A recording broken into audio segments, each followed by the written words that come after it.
엄마 친구 아들 7회에서는 최승효가 배성류에 대한 감정을 억누르려 했으나 송현준의 갑작스러운 등장으로 마음이 흔들리며 복잡한 심경을 드러냈습니다.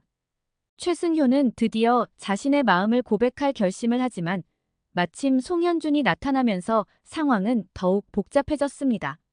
송현준은 미국에서 파혼 후에도 배성류에 대한 미련을 버리지 못하고 찾아왔고 이를 목격한 최승효는 한층 더 혼란스러워집니다.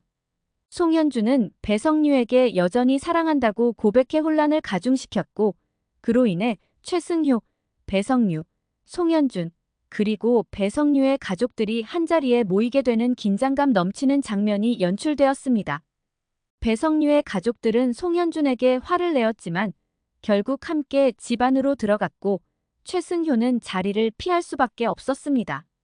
홀로 남겨진 최승효에게 친구 정모음이 찾아왔고 최승효는 배성류를 향한 짝사랑의 답답함과 무력감을 토로하며 친구로서는 아무것도 할 수 없다는 고백을 남기며 무기력한 마음을 드러냈습니다.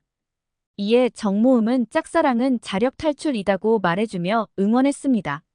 한편 송현준은 배성류에게 다시 함께하자고 간청했으나 배성류는 이미 끝난 사이라며 단호하게 선을 그었습니다. 송현준의 등장으로 혼란스러워진 배성류는 최승효의 고백도 떠올리며 복잡한 감정 속에 빠져들게 됩니다. 그날 밤 배성류는 잠 못 이루며 두 남자 사이에서 갈등했고 다음 날도 그 상황은 계속되었습니다.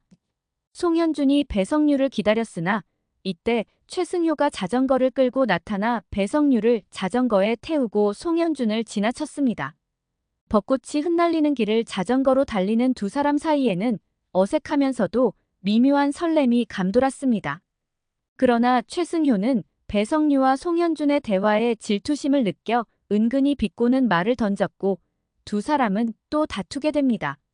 혼자 산책을 하던 배성류는 골목길에서 누군가 쫓아와 무서워했고 최승효임을 알고 안도했지만 이내 두 사람은 또 언쟁을 벌였습니다. 최승효는 우리는 이게 문제다라며 고백을 이어가려 했지만 배성류는 그의 말을 막고 고백을 보류시켰습니다. 그 와중에 뜻밖의 장소에서 최승효와 장태희, 송현준과 배성류가 마주치는 상황을 맞이하게 됩니다. 두 사람은 각자의 전 연인들과 함께하며 복잡한 감정이 얽힌 상황에 빠져들었습니다. 최승효는 배성류가 송현준과 다시 만날 생각이 없다고 했음에도 그와 함께 있는 모습을 보고 화를 냈고 배성류는 송현준의 마지막 부탁을 들어준 것뿐이라며 억울함을 토로했습니다. 이런 오해와 갈등 속에서 최승효는 배성류가 자신이 참가한 설계 공모전의 결과를 진심으로 응원하고 있었다는 사실을 알게 되며 지금이야말로 자신의 감정을 놓치면 안 된다는 깨달음을 얻습니다. 한편 최경종은 아내 서혜숙의 생일을 축하하기 위해 은방울꽃을 찾아 준비했지만 서혜숙이 외교부 차관과 마주보고 손을 잡고 있는 모습을 목격하게 되어 충격을 받는 장면이 그려졌습니다. 마침내 결심을 굳힌 최승효는 배성류가 있는 분식집으로 향해 그동안 말하지 못했던 마음을 고백하기로 마음을 먹습니다.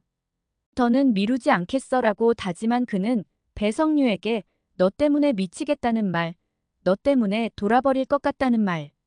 그게 무슨 뜻이냐면 내가 널 좋아해 라고 오랫동안 간직해온 사랑을 고백하며 긴 짝사랑의 끝을 알렸고 이 고백은 시청자들에게 깊은 설렘을 안겼습니다.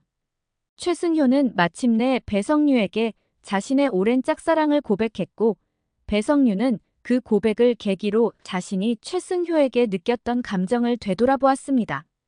배성류는 어린 시절 그와 함께했던 추억을 떠올리며 아마 내가 먼저였을지도 몰라라고 생각했지만 이미 친구로 규정된 관계를 바꾸는 것은 어려울 것이라고 느꼈습니다. 고백 이후 두 사람은 어색함을 감추려 애쓰며 서로를 마주했는데 배성류는 고백에 대한 대답을 나중에 해도 되는지 물었습니다. 이에 최승효는 충분히 고민해 진득하게 생각하고라고 말했지만 대답에는 유통기한이 있어야 한다며 기한을 정하자고 했습니다. 그리하여 두 사람은 편의점으로 가서 유통기한이 가장 짧은 우유를 골랐고 배성류는 11일의 시간을 가지게 되었습니다. 한편 송현준은 배성류의 마음을 돌리기 위해 끊임없이 노력했습니다. 송현주는 배성류 몰래 남희숙을 만나 한순간도 미워한 적 없습니다. 저는 아직도 성류를 사랑합니다라며 진심을 전했습니다. 또한 그는 배성류에게 찾아와 마지막이 안 먹혔으니 처음으로 돌아가려고라고 말하며 그녀에게 다가가려 했습니다. 송현준을 바라보는 배성류의 복잡한 눈빛은 두 사람이 왜 파혼했는지 그리고 그들이 과거에 겪었던 사연에 대한 궁금증을 더했습니다.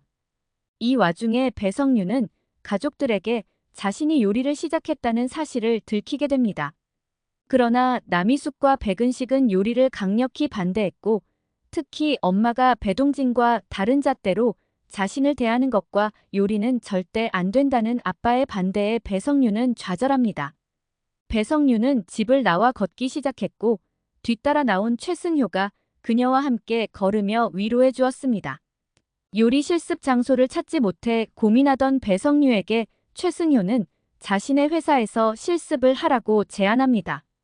다음 날 배성류는 요리 실습을 위해 최승효의 회사로 향했고 최승효도 배성류를 위해 팝콘을 사서 설레는 마음으로 회사를 향했습니다. 하지만 이때 송현준이 등장해 최승효의 기분을 상하게 했습니다. 최승효는 두 사람은 이미 끝난 사이입니다라며 경고했지만 송현준은 자신과 배성류가 쉽게 헤어질 수 없는 특별한 관계라며 자신감을 내비쳤습니다. 이에 최승효도 배성류에게 친구 이상의 감정을 품고 있음을 숨기지 않았습니다. 방송 말미 최승효와 송현준이 배성류가 만든 음식을 먹는 장면에서 배성류가 갑작스레 복통을 호소하며 주저앉아 모두를 놀라게 했습니다. 두 남자가 곧바로 달려와 그녀를 부축했지만 배성류는 최승효가 아닌 송현준에게 기대어 병원으로 향하는 반전이 일어났습니다. 응급실에서 배성류는 3년 전 미국에서 수술을 받았어요라며 과거 위암 진단과 항암 치료를 받은 사실을 털어놓아 큰 충격을 안겼습니다. 다음화에서는 눈물을 흘리는 최승효와 새로운 비밀을 밝힌 배성류의 모습이 교차되며 안타까움을 자아냈습니다. 배성류의 숨겨진 과거가 앞으로 어떤 변화를 불러올지 기대가 커집니다.